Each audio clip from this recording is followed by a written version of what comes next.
En septembre 2017, l'artiste appelé Koteri commence à poster de temps en temps des illustrations sur sa page Twitter. On y retrouve deux personnages, un homme, une femme, tous deux anonymes. Les personnes qui suivent l'artiste sur le réseau social commencent à les appeler elle et lui. Ces surnoms allaient leur rester. Dans les années qui suivent, ces illustrations allaient peu à peu donner vie à une narration et à une œuvre cohérente qui nous arrive aujourd'hui en France sous le titre de Veil.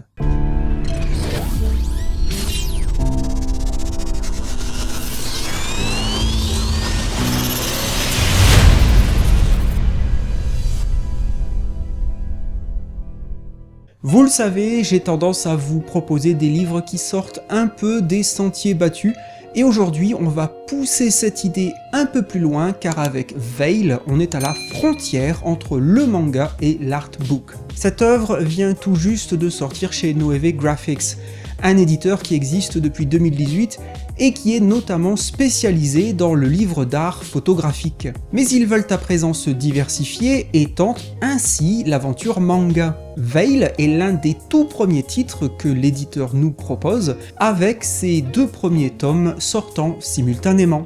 Dès la prise en main, on se rend compte qu'on a affaire à quelque chose qui est tout sauf habituel. La qualité de l'objet est ici très élevée et on peut parler sans rougir de travail d'orfèvre dans le contexte de l'édition d'un manga. L'ensemble est présenté au format A5, avec une couverture au toucher en relief, où le titre ainsi que la numérotation des tomes utilisent une encre dorée. On aura droit à un obi, c'est-à-dire un bandeau glissé par-dessus la jaquette du livre, mais aussi, comme au Japon, à des inserts, qui sont des petits papiers glissés dans les livres, contenant des informations techniques sur l'ouvrage, comme l'ISBN, le prix, etc.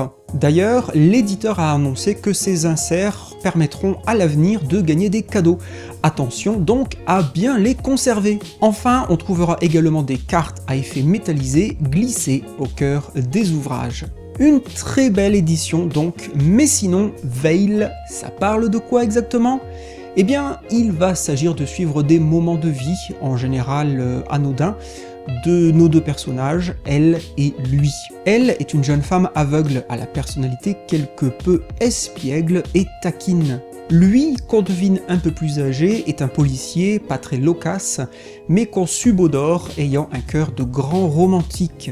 Au travers d'un prologue, on assiste à leur première rencontre, qui a lieu par hasard dans la rue. Presque instantanément, le courant passe et le charme naturel désarmant de la jeune femme opère sans entrave sur notre homme. Apprenant très vite qu'elle cherche un travail, il lui propose de devenir la standardiste de son commissariat. Passé cette introduction, on en apprendra guère plus sur nos deux personnages, car ici le but n'est pas forcément de raconter quelque chose, mais de mettre en scène des moments de vie, des échanges, des conversations, des instants faits de petits riens, une sortie au théâtre, une dégustation de thé, un échange de cadeaux ou encore une balade dans la rue. Au fil de toutes ces scènes, on assiste au très fragile et délicat développement de cette relation platonique entre elle et lui. Il y a bien quelque chose, mais c'est à peine visible, à peine palpable, tel un voile. Vont-ils, ne vont-ils pas ? Telle est la question. Il émane de l'ensemble un sentiment d'élégance, de raffinement, quelque chose qui rappelle la haute couture par exemple. On retrouve une idée de confection, du fait à la main, un vrai souci du détail, et cela même dans des choses qui peuvent sembler anodines ou qui peuvent passer inaperçues. On notera la manière délicate de dessiner les bulles, l'utilisation d'une police qui rappelle une écriture manuscrite, ou encore le fait de tracer les cases à main levée et de ne pas arrêter leurs coins de manière bien délimitée. À cela s'ajoute une très grande variété et une recherche évidente concernant les vêtements des personnages. Il y a un esthétisme criant au niveau des garde-robes, celle de l'héroïne en particulier, qui n'est jamais habillée deux fois de la même manière d'un chapitre à l'autre. L'univers de la mode et du style vestimentaire sont donc très visibles. Par extension, on peut les retrouver dans le découpage du livre, puisque les chapitres sont très courts, souvent contenant entre 4 et 6 pages, et ils sont séparés par plusieurs illustrations qui rappellent des couvertures de magazines et de publicités de mode. On aura aussi parfois droit à des croquis ou à des esquisses. Et c'est là que l'idée d'œuvre hybride entre un manga et un artbook prend tout son sens. Comme pour faire écho au scénario très épuré, avec son amour platonique, sa collection de moments presque sans conséquence, ces illustrations sont tout autant figées dans le temps comme des instants volés, des clichés saisis en un éclair. À l'image de la narration hyper focalisée sur nos deux personnages, ces nombreuses pages où le texte est absent se polarisent uniquement sur une attitude, une pose, une humeur. On observe en silence et on décrypte le non-dit. Cela nous amène à l'idée que l'auteur joue énormément sur les 5 sens. Au travers des conversations entre elle et lui, on lira que les couleurs peuvent avoir une odeur, que l'on peut photographier des sons, ou encore que l'on peut écouter le silence. Et Koteri fait de même avec nous, car non seulement le manga est intégralement en couleurs, mais leur utilisation va bien plus loin qu'un simple effet pour faire joli. Par exemple, chaque page titre de chapitre utilise en fond une couleur et un ton différents des autres pages titres. Et il ne s'agit pas non plus de simples couleurs primaires ou basiques. Les livres nous aveuglent de tonalités chromatiques. On pourra voir ici de l'orange rouille, de l'orange saumon, du jaune poussin, du jaune d'or, du vert émeraude, Monte Carlo ou trèfle. Ailleurs, du bleu Danube, persan ou matisse, du rouge carmin, canneberge ou brique, du rose thé ou kobi. Là-bas encore, du fuchsia, du violet, du bleu astral, du cyan et autres verts marins. La liste serait encore très longue.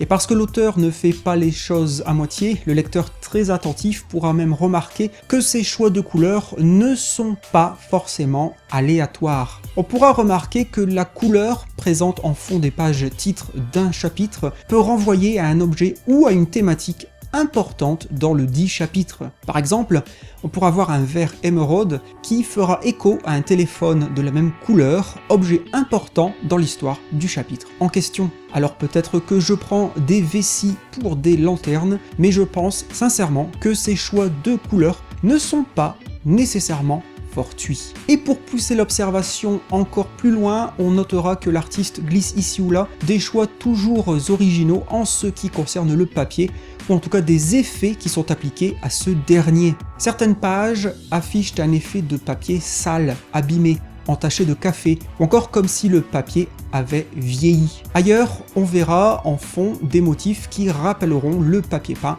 la tapisserie. Enfin, pour ce qui est de la mise en scène des moments de narration plus traditionnels, on relèvera une idée intéressante. Le fait que lorsque la situation est perçue par l'héroïne, les cases sont intégralement noires, en dehors des bulles de texte. Cela renvoie bien sûr à sa cécité, et c'est une idée simple mais efficace pour mettre en scène le handicap de la jeune femme. En quelques mots, cette série est ce que l'on pourrait appeler un ovni dans le paysage des mangas, en tout cas tels qu'on les perçoit en Europe. Vue de loin, elle peut repousser les lecteurs les moins curieux, mais ça serait alors passer à côté de quelque chose de vraiment unique, et à l'identité qui crie son nom du haut d'une montagne. On est ici à la croisée des chemins entre deux manières de raconter une histoire. D'un côté, la narration qui a besoin du texte pour être explicite et avancée, et de l'autre, les illustrations muettes d'un artbook qui, elles, n'ont pas besoin du verbe pour dire quelque chose. Et l'association de ces deux approches donne naissance à quelque chose de poétique, de doux, de cotonneux, d'esthétique et in fine de très marquant. Notre sens de la vue en prend plein les yeux.